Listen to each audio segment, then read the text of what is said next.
Hello, welcome to Fresh Check Day Mood Matters. How's everybody? How are you, Bob? I'm good, Maya. Happy, Awesome. happy.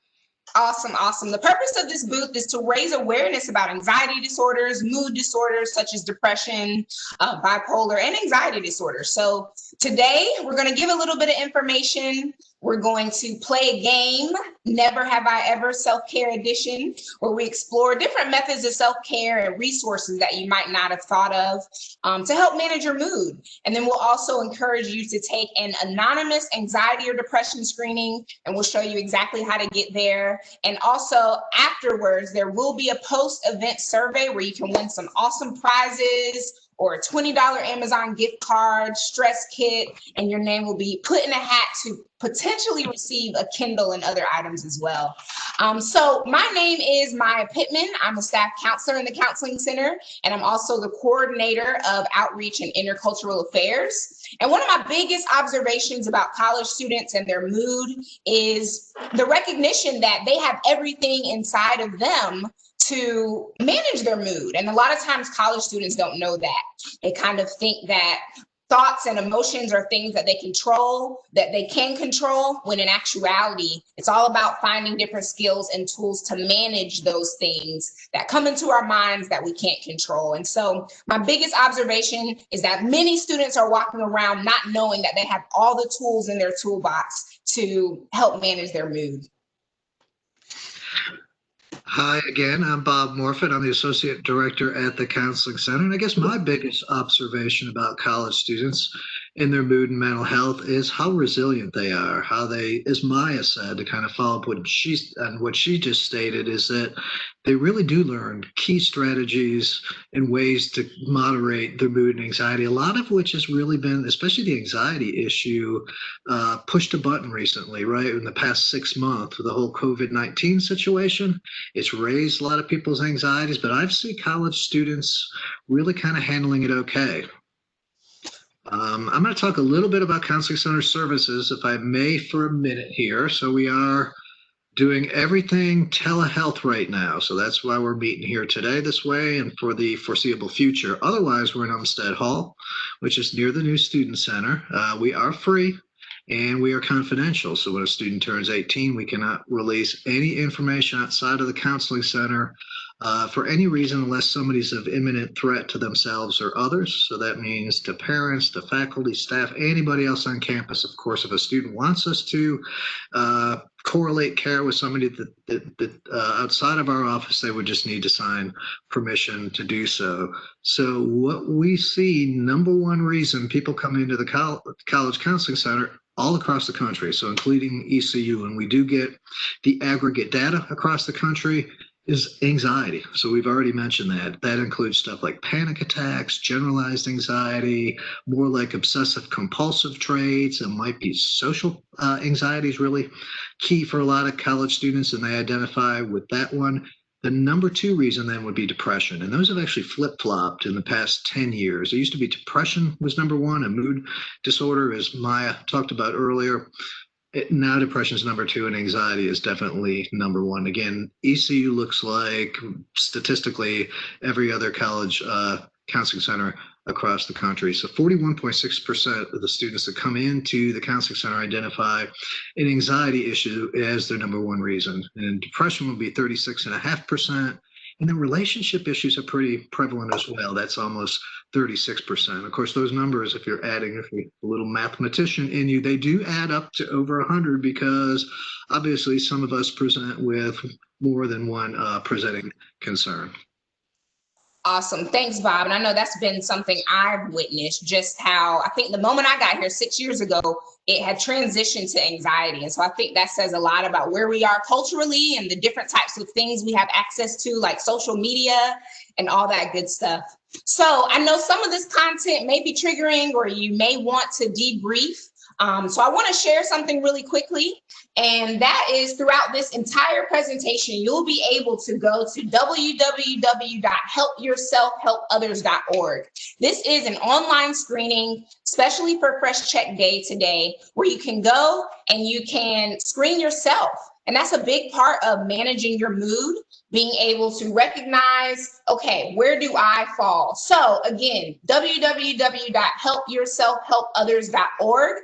You can get your results. And in the chat to the right, you'll see that we have 3 debrief rooms. So let's say you take your results and it will immediately give you some information about where you stand as far as mood. You can email those results to yourself, or if you need to debrief or consult, you can visit any one of those 3 rooms throughout the duration of the presentation.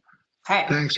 Thanks, Maya. And I'll also add here is that the Counseling Center, we are a multidisciplinary, diverse staff. There's a lot of us, so we are on call 24/7 as well, anytime school is in session. So that would be like now, fall semester, spring semester block or not, and then summer session 1 or 2.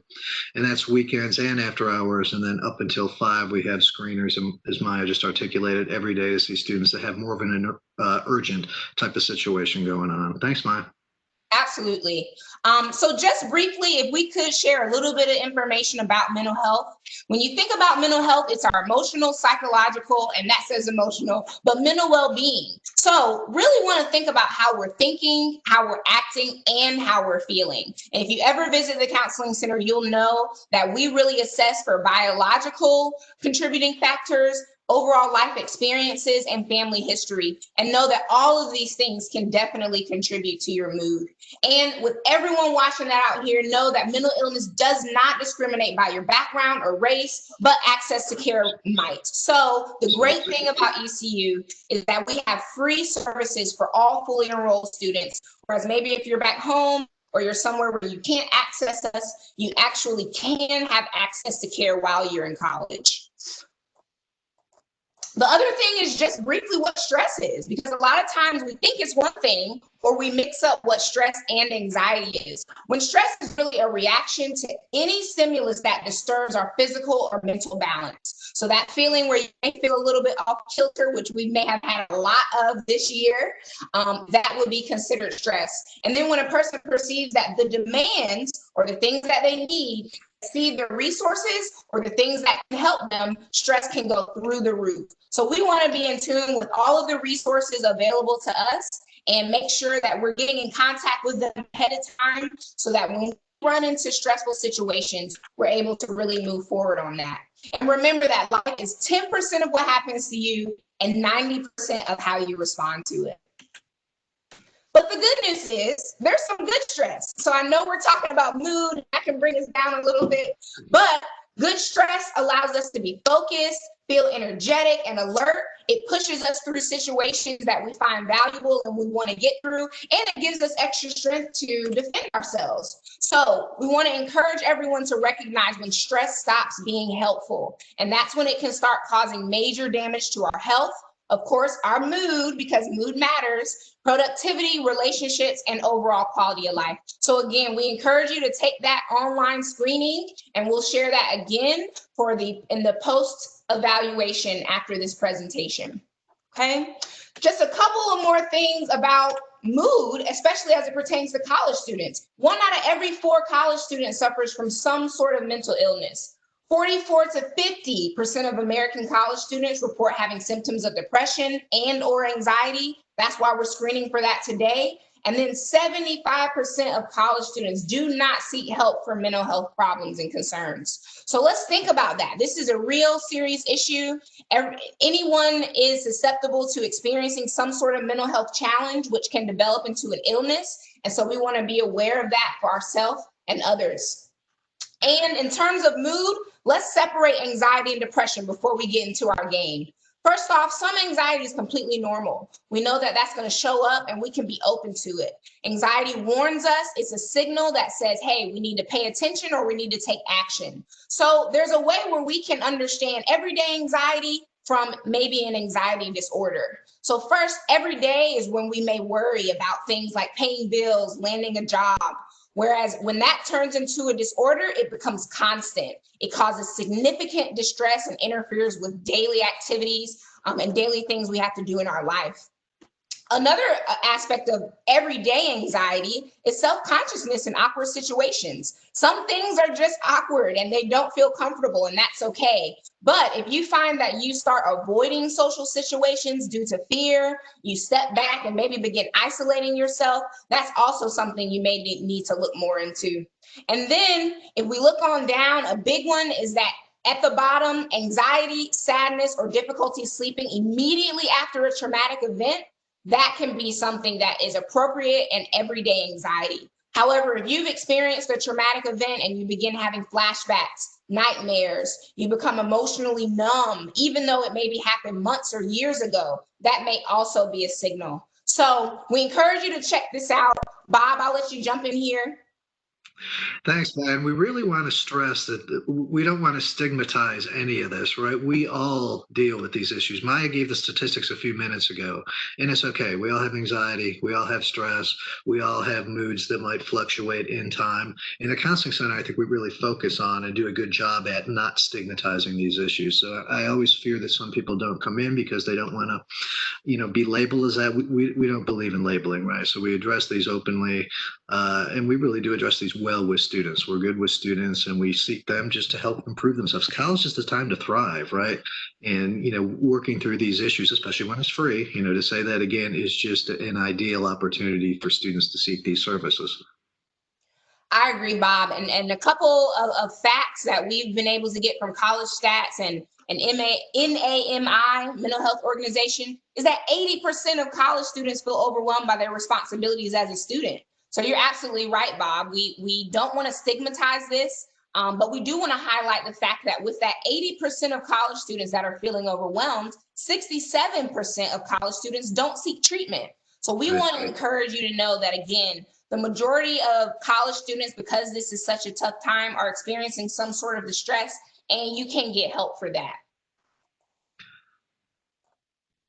So we've gone through these. We're going to skip on by and hit on depression, which Bob highlighted earlier. Used to be number 1 and has switched to number 2. And this is common, but it's a serious mental health issue. And depression is a mood disorder, again, that causes the persistent feeling of sadness, loss of interest. If you go on that online screening and you screen yourself for depression, you'll see that they'll ask you things about how long you've been experiencing sadness, how much of the activities you've enjoyed you've really stepped away from. And they may refer to depression as major depression or major depressive disorder, and it completely affects how you feel, think, and behave or feel motivated. So we want to be aware of depression as well.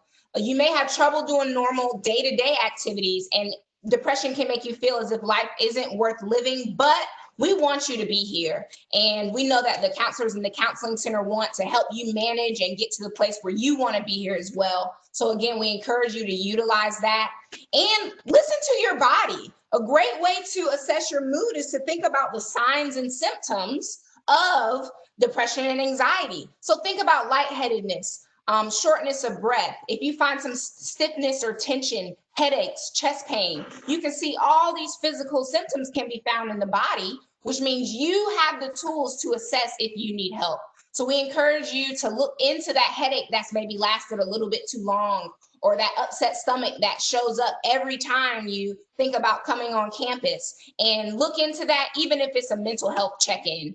And when we think about thinking, acting, and feeling, as we were mentioning, there are some other symptoms you can look for. So inability to concentrate, irritability or moodiness. Bob, I don't know if you recognize anything in students, but for me, during exam time, I noticed a lot of students come in and start talking about how irritated they are with their friends and they really don't want to talk to anyone. And that is an emotional symptom that something else can be going on. So are there any other things in these areas, Bob, that you recognize that students maybe push to the side or don't realize is an indicator that they could maybe be dealing with some mental health challenge? Absolutely. A sense of loneliness and isolation, agitation. People just, next to that, it's the inability to relax. And that, you're right, it does kind of ebb and flow during the course of the semester. And as I look at these symptoms, a lot of these go along with the old symptoms for both depression and anxiety, right? I mean, anxiety and panic attacks, some of the symptoms you see are difficulty breathing, tight chestedness, anxiety or racing thoughts. And with depression, you see moodiness. Some people, when they're depressed, they feel sad, but yes, other folks, I mean, it could go back and forth, feel irritable, angry, right? They have a hair trigger. They're more likely just to stay in bed all day, or just not want to tackle their homework at the time because they're not in the psychological mood or state in which to do so. Absolutely. Thanks, Bob. And I did, just for a moment, as Bob was speaking, going ahead and flashing again, check out helpyourself.helpothers.org throughout this presentation. You can really do an online screening and those results will come right back to you.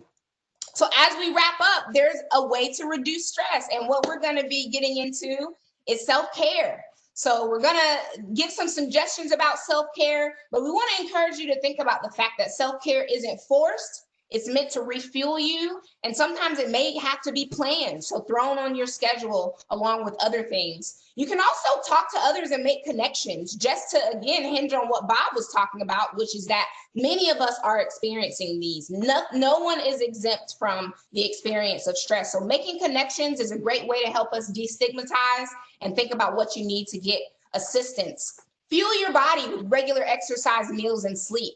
Again, when we think about those physical signs and symptoms, this is a really great baseline way to make sure we're starting off on a healthy foundation and we can help reduce our experiences with stress. Go to class, go to class. This is a huge one because, as you know, it can be really stressful when things pile up, when we begin to procrastinate. And so that's one of those tools that we have that we can manage and do something about immediately in ourselves. So let's help ourselves by going to class, doing the things that are on the schedule. And of course, finding an outlet for creative thoughts and energy. Self-expression is an awesome way of self-care. Bob, would you add anything to this? Yeah, I'd say wellness is an everyday habit that we should all get into and practice. And the beautiful thing about it is once you incorporate it as part of your life, it doesn't feel like practice anymore. It doesn't feel like you have to use, the term, I use the term incorporate. It just becomes second nature. You do, find a good bedtime or just stop procrastinating as much. You walk, you do yoga, you do meditation. So just implementing it, it really does become easier over time, even though it might feel like a forced habit the first couple of weeks. Awesome. That's big. So Bob it sounds like he's talking about committing to forming the habits and how that can take a little bit of time on the front end. And of course, maintain positive relationships. I am right across the hall from Bob, and we have very positive interactions all day, which is an essential part of my self-care. So think about the people around you and how they make you feel, and know that that can absolutely impact your mood. So with that said, let's get into some gamage with Never Have I Ever Self-Care Edition. So if we can have anyone who's joining us or anyone who sees this afterwards, Bob and I will chime in with 5 fingers up. So what we're going to do is we're going to say, never have I ever ... done in some form of self-care. So this is going to be informative for us, and it's going to be informative for you to maybe begin building that toolbox that Bob was talking about. So you ready, Bob? I am ready. Okay, so I'll start off first, and this is a piece of self-care that I've always wanted to do, but never have I ever gone cloud watching. So if you have gone cloud watching, you can put 1 finger down. Bob, you ever been cloud watching? Maya, it's funny you said that. I'm red in the face today because it was 82 degrees out yesterday, and I was at the beach, and I was watching the clouds and the waves at the beach. So I could honestly put a finger down from that one from just within 24 hours ago. All right, sounds good. And I'm at the beach now. This is my form of self-care, visualizing. Okay, so you're up. Thank you, Maya. Emerald Isle didn't look like the beach you were at, I have to say, yesterday. I will say never have I ever really made it a habit to go just walking for leisure and exercise. I will say that is a part of my morning routine, just starting off the day with a walk. It gives you good, fresh air. I may throw in headphones and music. Sometimes I may not, but just being out and taking that space and time has proved to be pretty good self-care for me. So I encourage you and anyone else to do that. Throw that in the regimen. Okay, so, oh, this is a good one. Never have I ever gone exploring with a camera. Then I'm trying to, okay, three fingers. I have to decide what three fingers to throw up.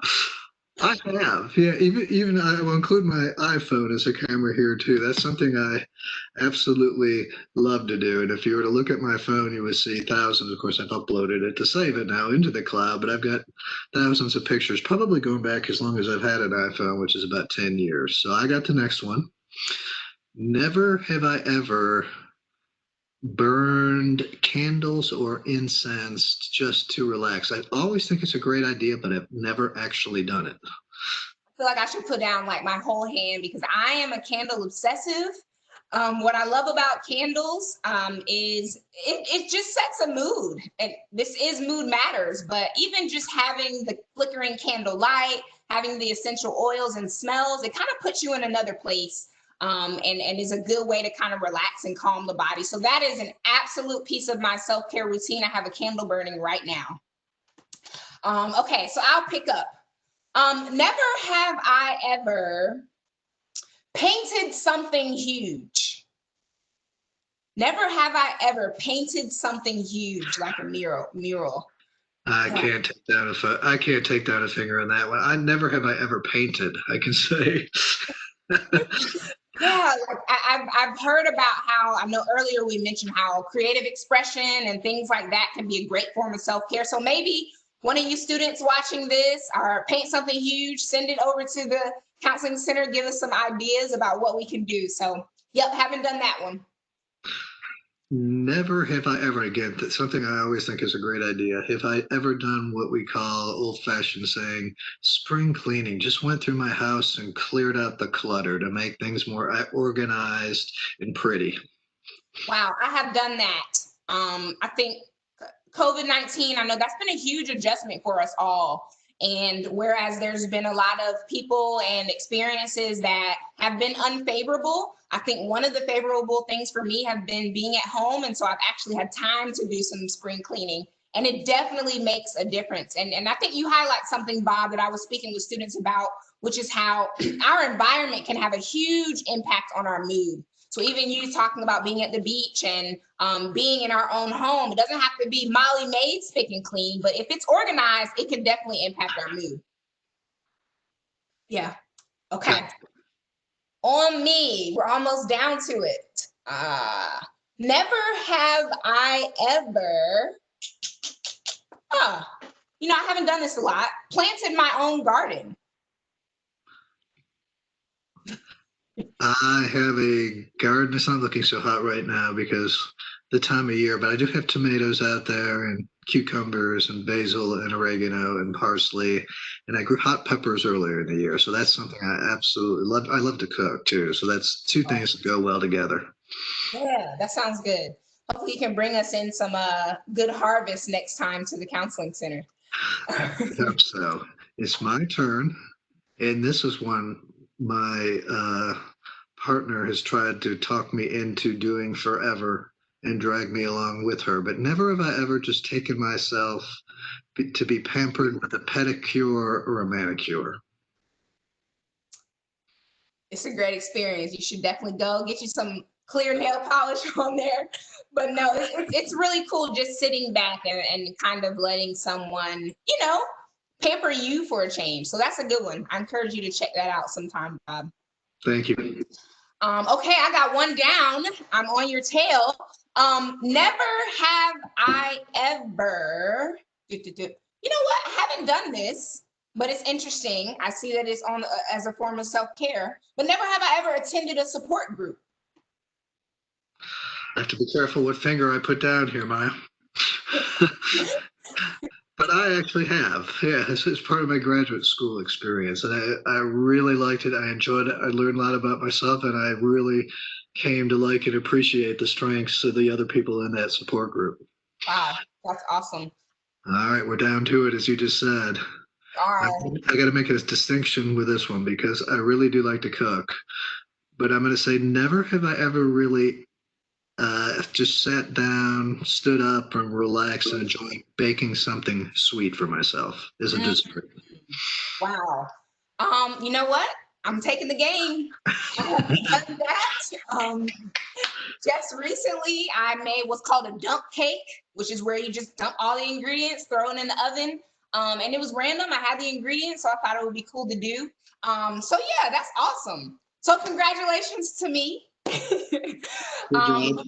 but no, you gave me some great ideas, and I hope we gave students and anyone else who may be watching this, which this presentation will be available 24 to 48 hours once we close on the Fresh Check Day page. And so hopefully you can check out and get some good ideas in terms of self-care. Would there be anything that you would add or just encourage students to do or others when thinking about self-care activities or how they would engage in self-care even during a pandemic? Yeah, that's exactly what I was just thinking, Miles. So thank you for the prompt because this is a different era than we've ever lived in right now. I guess the last time was 1918 or 1919, and none of us were alive back then. But I would say really reach out to the ones you love, to maybe people you haven't talked to in a while. That can be any means you want. Social media, it could be text, it could be a phone call, FaceTime. Just stay connected right now. I think those interpersonal relations are just really key in having us kind of feel plugged in and feel like we still have relationships that we value. Very, very true. And even in saying that, Bob, I think a real important fact here is that self-care does not mean that you're choosing between yourself and others, and it does not make you selfish. Because as we have to recognize, once we're taking care of ourselves, it inherently takes care of everything and everyone around us. And so if we could reframe self-care as a selfish act to one that is an essence of self and an essence of those around us, perhaps we'd be a lot more open to engaging in it. Okay, so we're going to wrap up here with just a little bit more information from the Counseling Center. I know Bob had put his finger down for in thinking about support groups. So I want to share just a little bit of the things that we're doing this year in the Counseling Center. Un momento. Okay.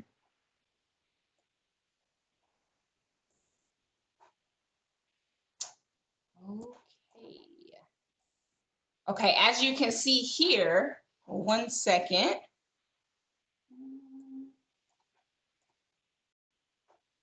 Don't you just love technology? Yes.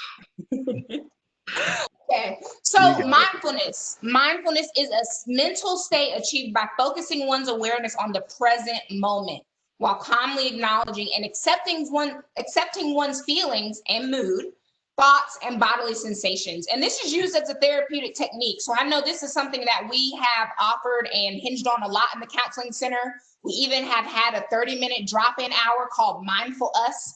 And I think that may be up and running at some point through this. And so please stay aware of our activities on the website to see how you can get in touch with mindfulness, which again is just being aware of the present moment, knowing that our anxiety or feelings of depression can go up when we're maybe in the past or in the future.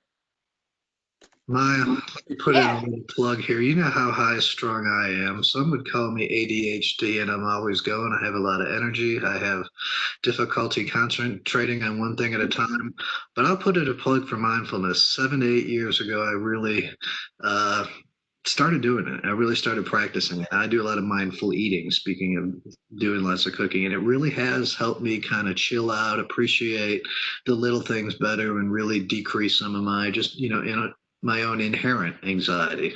So I definitely put a plug in if you want to learn more about mindfulness. Certainly Google it, go on YouTube, type in mindfulness videos, and you'll click with some of it. And if you don't click with a certain video, just click out and keep going. I love that, Bob. And on that point, I know sometimes we get students and we'll ask them about mindfulness meditation. On our website, which I'll show you all in one moment, we even have a huge section of apps for iPhone and Android where you can download meditation and mindfulness apps. And a lot of times students will start and they'll say, well, I tried it, but it didn't work. What would you say to those students? I would say keep trying, and I know it sounds corny, but keep trying it. It took me a lot of practice, right? And again, it gets easier over time. The more you ingrain with it, the easier it does get. And again, some of the videos I find kind of hokey, if I can use that term. So if that's you, just keep looking until something you like really kind of pushes your buttons and you identify with it. Absolutely. Thanks a lot, Bob. So keep going. One thing about mindfulness is it is like bodybuilding or strength training. You got to practice and then it will start to show results and start working. So even in thinking about the various things that we have going on in the counseling center, as you can see, we've adjusted to our virtual world. And as we mentioned earlier, stress and anxiety, mood, and feelings of depression go up the moment you feel like your needs exceed your resources. So in other words, when you feel like there's absolutely nothing you can do for how you feel and your mood, that's when stress and anxiety can go up. So some of the things that we have going on, Healing Hearts, that's open to all ECU students. And it's a virtual meeting hosted by counselors at the counseling center, the awesome counselors at the counseling center. And that takes place on Tuesdays from 5 to 6. So check out our website and see how you can get tapped into there. The other one, we're here right now at Fresh Check Day, Mood Matters, and we're so glad that you've joined us or been able to check us out. Sister Circle, this is a group for African-American female students who are having difficulty maybe navigating a predominantly white institution or just want to connect with other women and figure out better ways to navigate this space. And that starts on October 6th. So if you're interested, feel free to contact the counseling center and we can get you plugged in. Let's Teletalk. This says Tuesdays and Thursdays. That was this summer, but right now, Let's Talk actually happens on every Monday, Wednesday, and Friday from 1 o'clock to 3 o'clock. And what you can do is sign up for a slot and you'll have 20 minutes for an informal one-on-one consultation with one of our licensed professionals. Transitions Hub, this is a virtual meetup for transfer students. So again, I think one of the biggest things I've seen students experience, Bob, is just having difficulty with connecting with other people. We're kind of confined to our homes and that can be very difficult. So this is a great bi-weekly virtual meetup that is run by one of our counselors as well. Check it out on our website.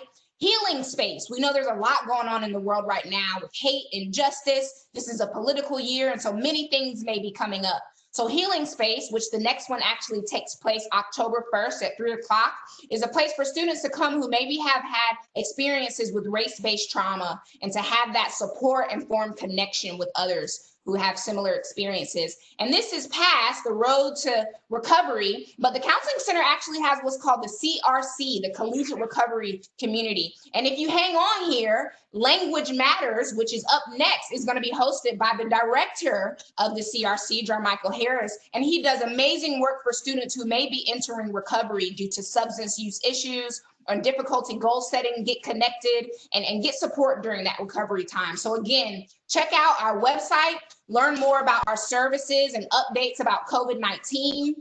We mentioned that there are apps there that you can help with. In the chat, we have put the online screening for depression, anxiety, and a host of other disorders. And then you can find those upcoming outreach events and programming. And while Bob was talking about myths about counseling, things that still have put us in a place of stigmatizing, we've dispelled some of those myths as well. And you can find all of this on our Facebook page at ECU Counseling Center or Instagram at ECU CCSD. So that's Instagram and Facebook. And then Bob talked about our services earlier, where we're located, how to get tapped in. And that is a picture of our beautiful staff at the counseling center who is here for you.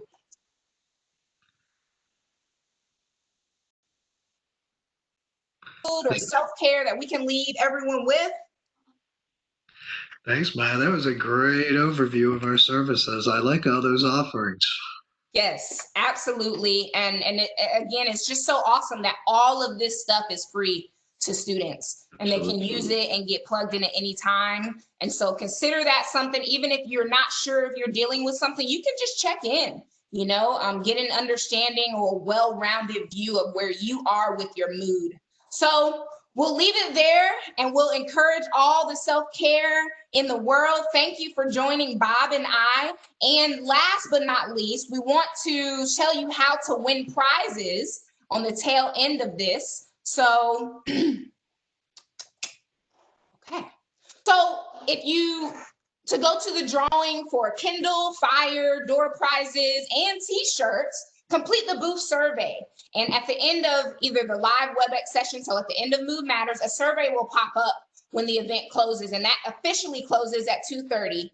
And you'll be able to complete the survey and your name will be put into the drawing. I also encourage you to do the online screening at that time as well. If you're watching the recorded session, you can go to crw.ecu.edu/2020/09/18, or you can just Google ECU CRW Fresh Check Day and click on the Qualtrics link under How to Win Prizes. Your name will be entered in for each booth you attend. The special code for the Mood Matters booth is Mood 2020. And I'll place that in the chat really quickly in order to let us know that you have indeed attended the booth. The special code for this presentation is Mood 2020. And then lastly, for a chance to win a $20 Amazon gift card, complete the entire Fresh Check Day survey by either texting FCD survey to 860-200-2341 or paste survey.freshcheckday.com into your web browser. Be sure to complete the survey for East Carolina University, and this will be up for 24 to 48 hours if you want to tell friends about how to get tuned in and how to potentially win prizes. So enjoy the rest of your day. Take care, guys. Thanks, everybody. Bye. Bye.